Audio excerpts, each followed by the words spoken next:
दीदी हेलो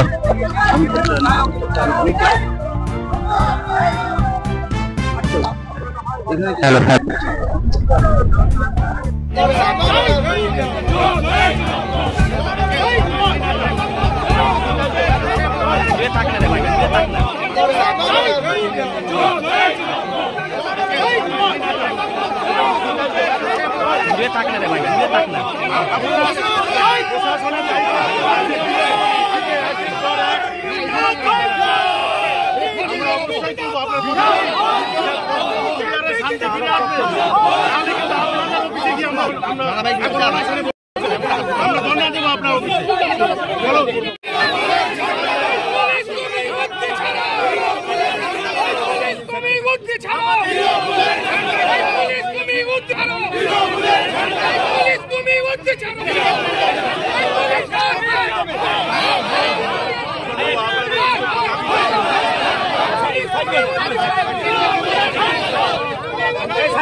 এই অবরোধ আমরা করছি যে আমাদের দক্ষিণ বিধানসভার বিধায়ক নিখিল রঞ্জন দের উপরে আজকে উনি দিনহাটায় গিয়েছিলেন, তার কোর্টে একটা হাজিরা ছিল, সেই হাজিরা দিতে গিয়ে কোর্ট চত্বরের মধ্যে তাকে হেনস্থা করা হয় এবং গাড়ি ভাঙচুর করা হয় এবং গাড়ির টায়ার পাংচার করে দেওয়া হয়, বিভিন্ন ভাবে হ্যাগেল করা হয় নিখিল রঞ্জন দেকে।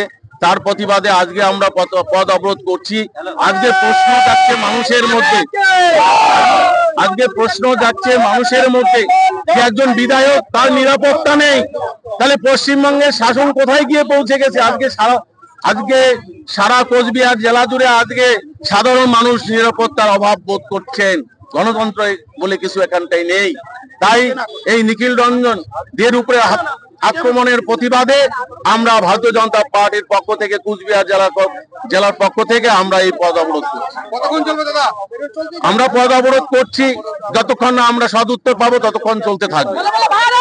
এবং আমরা এই যে নিখিল রঞ্জনকে যে হামলা করানো হলো তার একদিকে যেমন প্রতিবাদ, অন্যদিকে যারা এই ঘটনা ঘটালো, যারা এই ঘটনার সঙ্গে যুক্ত, অবিলম্বে গ্রেপ্তার করে উপযুক্ত শাস্তির ব্যবস্থা করতে হবে, এই দাবি আমি রাখছি পথ অবরোধের মধ্যে দিয়ে।